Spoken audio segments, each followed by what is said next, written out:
Hello everyone and welcome back to round 7 of the F1 1999 career mode. Yes, we return this weekend here for the French Grand Prix. Of course, Le Castellet, albeit in a slightly different form, did host the French Grand Prix throughout the late 80s and early 90s, of course, before it was shifted to Magny-Cours. Unfortunately, Magny-Cours, you can't mod into a modern Formula 1 game, so we've returned to Le Castellet this weekend. Of course, if you missed out on the last video from Montreal for the Canadian Grand Prix, I would highly recommend going back and checking it out. Eddie Irvine currently leads the championship standings ahead of Michael Schumacher and Mika Hakkinen there, but we are up in P5 after a decent haul of points to kickstart the campaign as well. Hopefully we can try and continue on that form this weekend as we return to France. We've got a lot of really fun tracks actually coming up on the calendar. Austria, Silverstone, Hungary, Belgium, Italy, Japan, and pretty much every track between now and the end of the year is an iconic classic in the Formula 1 world. So I'm looking forward to that. Make sure you get yourself subscribed if you're new around here as well. We're trying to hit 130k subs at the moment. And yeah, let's do this thing. Well, in terms then of how the car feels, in terms of how well suited it is to a circuit, I think the Castellet might genuinely be one of the best tracks I've ever driven on this game for these cars. The combination, I think, is actually really good fun there, as you can immediately see. Trying to push a little bit at the start of our qualifying lap. I can't help but feel once again it is going to be the Ferrari and the McLaren show, though, obviously with the huge Mistral straight. But yeah, I think honestly, you know, France hosted a Formula 1 Grand Prix for many, many years, obviously between the 80s and the mid-2000s, before kind of it being a bit more on and off the calendar again. I think this place, we're going to hopefully see a lot more races at in the near future in this series. But as we make our way up in towards the chicane, so far this lap has felt pretty good. I'm hoping, of course, we can try and return to the top 10 here in qualifying, but I feel like the final sector is hopefully going to be where we are strongest. Eddie Irvine leading the cars at the moment.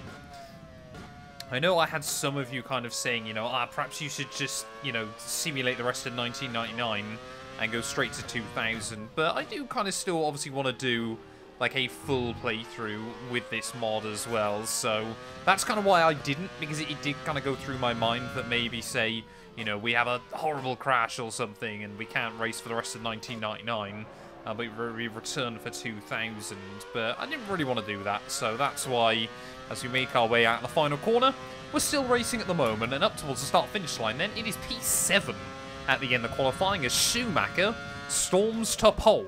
Well, there we go then. Yep, Schumacher and Eddie Irvine on the front row. So Ferrari once again with a little bit more pace than their McLaren counterparts. Our battle today, rather unsurprisingly, I think is going to be with Stewart there. Barrichello getting ahead of both myself and Ralph Schumacher. And then a big gap back to those Williams and the Benetton cars just making up the end of the top 10.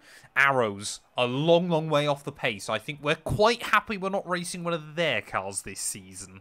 Quickly though, before we get into this video, I want to thank all of the names you see on your screen. Without their continued support of the channel, none of the work we do here would be possible. And if you want to get your name featured on this list, you can click the join button or click the Patreon link down in my description below and support the channel from just £1 a month. You will also get access to weekly updates about everything going on behind the scenes, and also occasionally some early previews on videos. So yeah, a massive thank you to my YouTube members and my Patreon supporters, and let's get back to the video.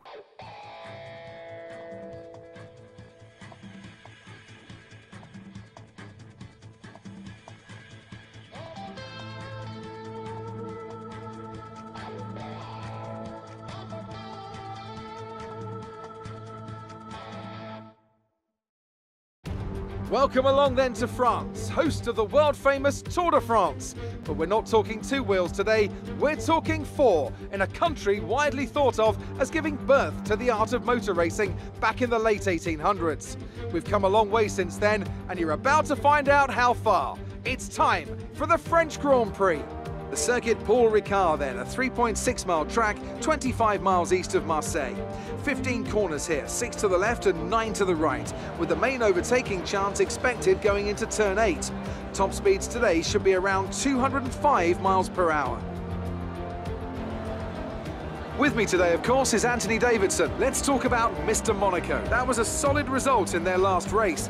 Can they keep that momentum going this weekend? There are never any guarantees in this business, but certainly the performance last time out would have boosted their confidence coming into this one. Well then, trackside ready for the French Grand Prix. Must admit, looking forward to that one. That strategy, though, I don't think is the ideal way to go this afternoon. I think we'll try and take some softs a little bit deeper into the event and then see how far those hard tyres will go. But yeah, clearly tyre wear the team are a little bit worried about this afternoon. Certainly don't think a 3-stop is going to be the way to do things either. Maybe that's in the early 2000s, back when refueling was a thing. But lining up then alongside our teammate Ralf Schumacher, it is going to be 5 red lights for the return of the French Grand Prix. And it is lights out and away we wheel spin, rather unsurprisingly. And Magnussen will fly past me down towards turn 1, and Alex Wurz and Jacques Villeneuve as well. What on earth is that from Wurz? And we've got a VSC immediately. Safety car has been deployed. We need to keep a positive delta here. Slow down, maintain a positive delta. I mean, we saw that one pretty clearly in front of us there. Alex Wurz going way too hot down in towards turn 1. And unfortunately, yeah, Jan Magnussen, a very, very innocent bystander there. Kind of similar to a move we'd see many years later between Sebastian Vettel and Valtteri Bottas.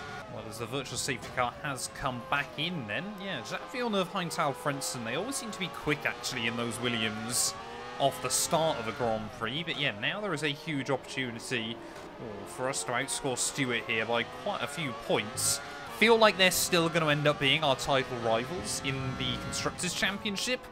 Simply, you know, unless Mika Hakkinen becomes crash-prone again, I don't think we're going to be able to get close to McLaren or Ferrari. But yeah, we've got to try and find a way back around them as John Lacey into the pit lane at the end of lap 1. I think him and Fisichella came to blows, hence why they both have a 5-second penalty. There's Ralph around the outside of Rubens, and he's gone as well. That is becoming a problem. Well, let's ride on board then with Ralf Schumacher, tucked up behind the Brazilian, down in towards that first corner. As I look round the outside of Rubens, and it's actually Barrichello that locks up. So it wasn't really Ralf Schumacher's fault there, but he has bared the brunt of the mistake. Oh, Barrichello, I think he might have some damage here, so immediately as the VSC goes in, we're somehow going to go around the outside of Heinz-Harald Frentzen. Oh, I thought about going down the inside of Jacques Villeneuve and just remembered at the last moment that the AI will quite happily turn into an apex there, even if there's another car on their inside, as we've lost another couple of cars.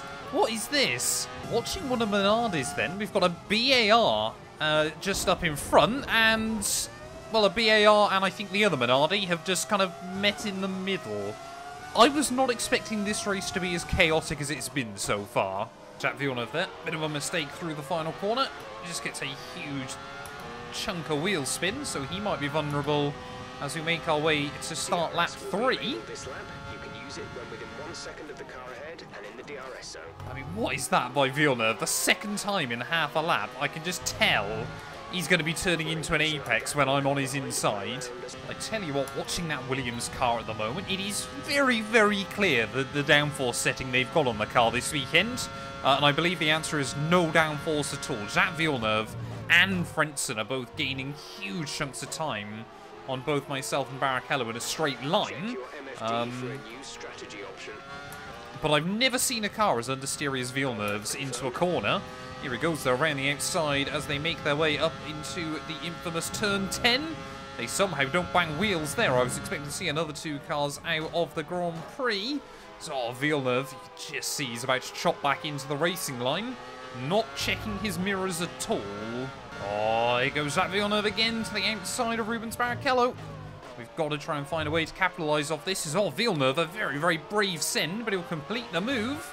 Rubens is not going to try and give up on it, but I don't think he's going to be able to do anything off the exit of the corner. And I tell you what then, for the first time this season, Williams actually seem to be a legitimate threat to kind of the top of the midfield that has just been dominated by us and Stewart Grand Prix, as we will say thank you very much as well and get down the inside of Barrichello.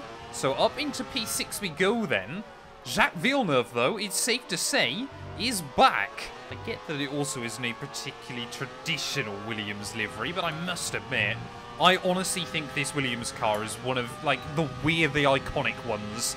Simply for the paint scheme, it's so odd seeing a red Williams. I know obviously we had it as well in 1998, but I definitely prefer the 1999 livery on their cars. You can just see, though, whoa, how little grip Villeneuve has got through the corners. Apparently I'm no better, though, so we'll try and get closer to him up in towards turn 10, but it looks like pressure's going to be coming from behind. Barrichello and Frentzen still right there. Not close enough at the moment. Oh, Villeneuve again.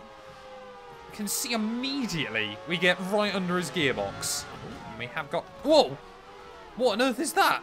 Rubens Barrichello is just absolutely scented on me, and we've had to jump out the way there. Jacques Villeneuve, as well as a handful of others, into the pit lane. Then as Frentzen gets a little bit of a moment out of the final corner, so we're going to be drag racing with him back down in towards turn 1. But Hakkinen and Irvine into the pit lane. We don't want to box yet. Our tyres feel fine at the moment, as Frentzen will hang on to the place through turn 1. Can we get the run off the corner, though? Potentially try and hassle the Williams car again. Oh, Frentzen, big, deep diving manoeuvre there down in towards the next couple of corners, but we do move back through. And we're now up into P4 then of this Grand Prix. The AI, they might be about to do a very, very weird strategy. This is where Jordan, though, was able to capitalise in 1999, because they would just run their own out-of-the-box strategies, and more often than not, they actually paid off quite nicely there, as Frentzen will fly back past me down the straight, to the surprise of absolutely nobody. If you've been watching this race up to now, can we try and get him on the exit? No. Again, though, that's just ridiculous, isn't it? The Williams understeer through there is hilarious. That being said, though, oh, come on, Frentzen. The one-stop strategy, I don't think, is suddenly going to be a world beater this afternoon for us. I believe Eddie Irvine is about 3 seconds behind already, and he's made a pit stop in this Grand Prix. But maybe if we could hassle McLaren, depending on what their pace is looking like relative to those Ferrari cars, as I believe everyone else then into the pit lane, including race leader Michael Schumacher. So he's actually got the jump, I think, then on Irvine, who's a little bit caught up behind Giancarlo Fisichella. But yeah, we are now up into the lead of the Grand Prix, but not for long. Here comes Michael Schumacher then. Yeah, look at that. Look at that. We can't do anything in a straight line against that Ferrari. So I said about how we've got so many classic tracks coming up. Unfortunately, pretty much all of those classic tracks as well feature huge straights. So maybe, you know, I say that we were a little bit upset that we lost our championship lead. It might have ended up being quite a depressing season of just that lead evaporating. Yeah, we're not even really going to try and fight those Ferraris at the moment. It's a pretty pointless endeavour. Eddie Irvine there sails it back past me down at the first corner. And he will now go back in hot pursuit of his teammate. Well, although Ferrari and McLaren are absolutely dominating here, they are on different strategies. So that's going to be interesting to see how that pans out between them. Hakkinen will go past me, and I think so is David Coulthard. Yeah, again, not really interested in having a fight with their cars. Unless we get towards the end of a Grand Prix, and then I might try and get my elbows out. But yeah, Fisichella, Johnny Herbert's still behind me, so I don't quite know what strategy they're going with. But I think we're going to peel into the pit lane at the end of this lap to try and take the hards to the end. David Coulthard there, a little bit of a wobble as we make our way in towards the final sector of the lap. I don't think that's going to make too much of a difference, though, as peeling into the pit lane we go. Of course, the weird pit lane here from Le Castellet. But yeah, Schumacher 137.9. For reference, my best lap so far is 140.7. But yeah, not too sure where we're going to re-emerge then. Obviously, hopefully we're still ahead of those Williams cars, as Jacques Villeneuve quite a long way behind. It is a fairly long pit lane here, and of course, it being 37 miles an hour as well, it really does feel like you are crawling along. But where is Villeneuve going to be out then relative to myself? Jos Verstappen in his BAR as well, up inside the top 10. So we will come out just behind Jacques then, but importantly still ahead of Frentzen. And I guess not having to overtake the car now. Jos Verstappen there, a little bit of a wobble, so clearly he's trying to push that BAR car quite hard. What's he doing? Why squeeze me that much? We're in a completely different race, sir. And Jos Verstappen just wants to get the elbows out. That's P8. You're now in P8.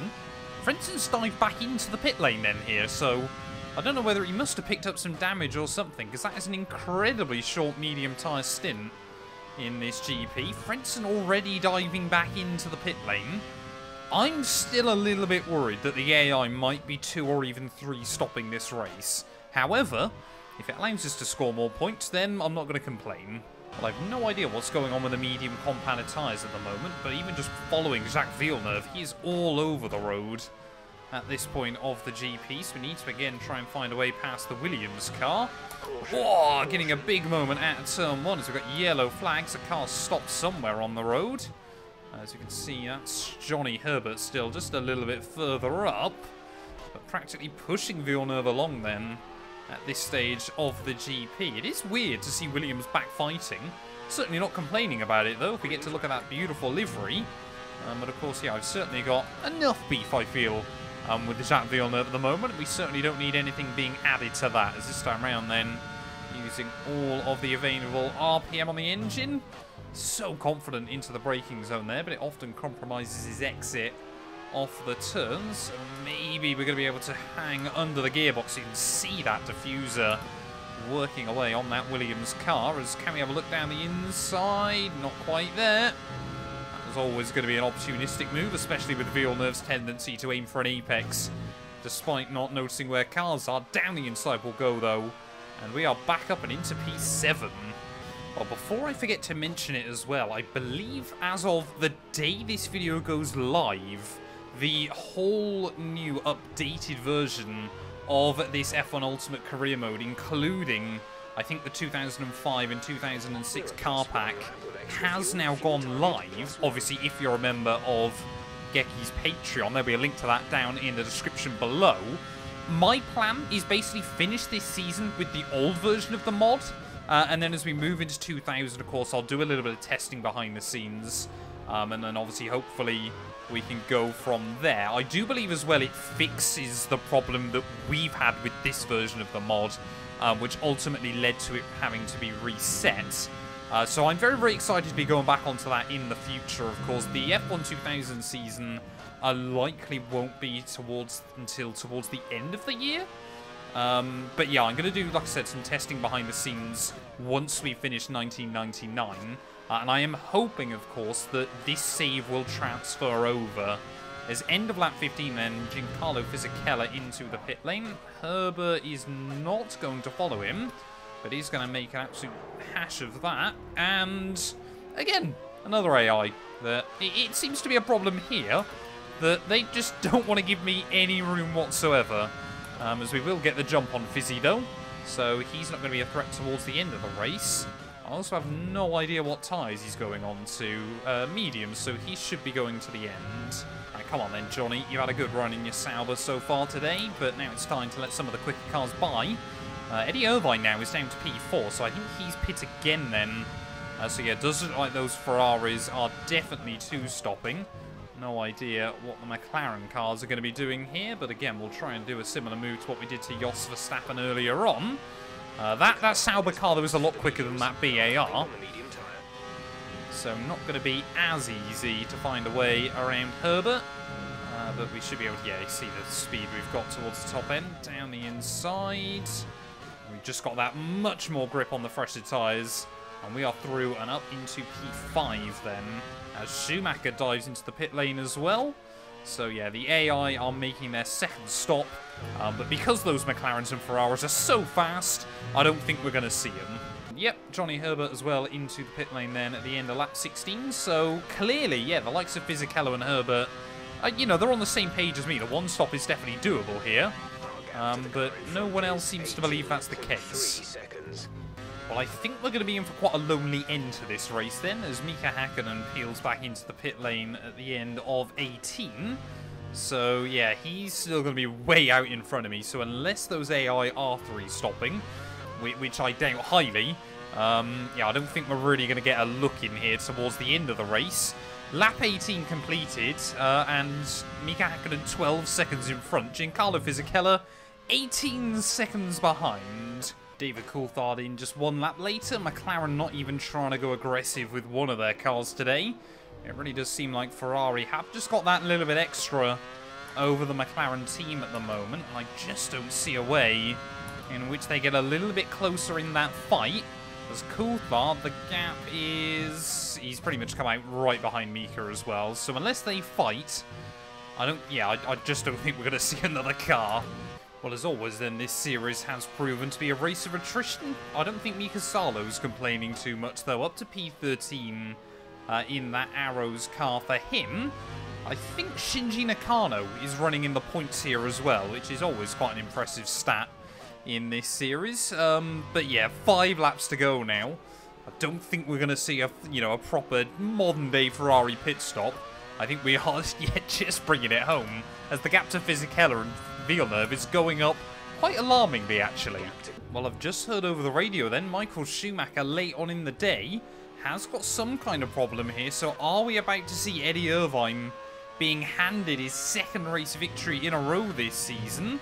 I've no idea how much further up the road the Ferraris are than the McLarens, but I certainly don't think in 3 laps he's going to lose about half a minute. As we make our way then through the final couple of corners to start the last lap of the French Grand Prix. People might go on about how... Thanks, Mark.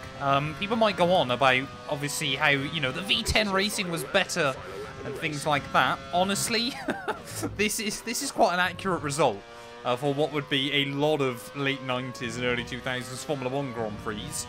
No one within 20 seconds of us here. That being said, though, I do firmly believe Le Castellet I will quite happily throw back on the calendar again in the future. I think this track in these cars is actually really, really good fun, and I can't wait to drive it more. It does obviously allow you to push quite hard as well, of course, because there is that room for error. But yeah, I have really, really enjoyed this GP this afternoon. I could not tell you whether it's Eddie Irvine or Michael Schumacher leading the race on the final lap. I know Michael's got problems, but I don't know if Eddie has been able to find a way by. So is it going to be back-to-back race victories for our reigning world champion Irishman? Or are we going to see Schumacher prove that he is still in the hunt this season? Häkkinen and Coulthard as well are very, very close. It is Michael Schumacher, sorry, who takes the Grand Prix victory there, but it must have been awfully close, because Eddie Irvine is just mere hundredths of a second behind him, setting a new fastest lap of the day, and therefore will pick up the fastest lap bonus point there, despite our probably slightly better strategy than McLaren today, as I think... No, we haven't lost a gear. We've just been double shifting, apparently.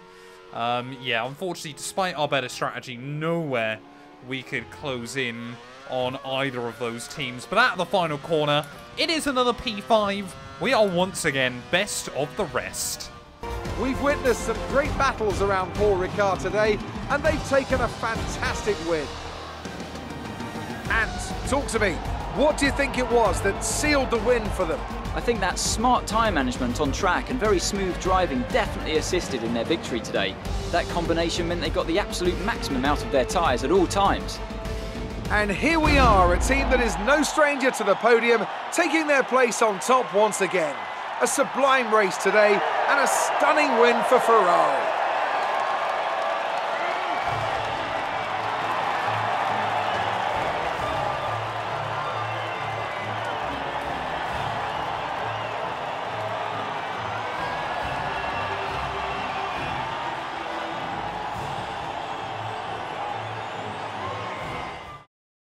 Well, there we go then. Michael Schumacher, by just 1/10 of a second, will win the French Grand Prix here at Circuit Paul Ricard. McLaren, in a bid not to be shown up there, managed to get half a tenth between their two drivers at the finish line. Safe to say our battle was nowhere near the same there. P5 for us, 24 seconds behind the car in front, and another 27 seconds ahead of Giancarlo Fisichella behind. It's another P5 though. We're picking up good consistent points early on here, and maybe if Ferrari Ferrari and McLaren have some issues, then hopefully we can be applying more pressure to them. Fisichella in P7, they're ahead of Herbert. Nakano, like I said, in P9, actually beat Heinz-Harald Frentzen, who for some reason was on a 3-stop strategy this afternoon, so not the ideal race for Frentzen. I must have completely missed it, but Rubens Barrichello retired from the Grand Prix at some point as well, though, meaning neither Stewart saw the checkered flag, alongside Jean Alesi, Marc Genet, Ricardo Rossi, my teammate, and yeah, Jan Magnussen there as well, failing to see the finish. Championship-wise, that means Irvine now has a 1-point lead over Michael Schumacher at the top of the table. Hakkinen finishing P3 in both Grand Prix. Coulthard finishing P4 in both Grand Prix, and myself finishing P5 in both Grand Prix. It does mean that we've got a 3-way tie between Fisichella and the Williams behind me on 9 points there. Ralf Schumacher relegated down into P11, with Nakano jumping his way up into 12th place as well. Constructors-wise, Jordan, we're in a pretty good P3 at the moment. Williams, though, mighty consistent. They might actually end up being a threat by the end of the season there, and Ferrari already with a 33-point lead over McLaren. But thank you all so much for watching. If you have enjoyed, please do make sure you leave a like, get yourself subscribed, and we will return very soon ready for the Austrian Grand Prix.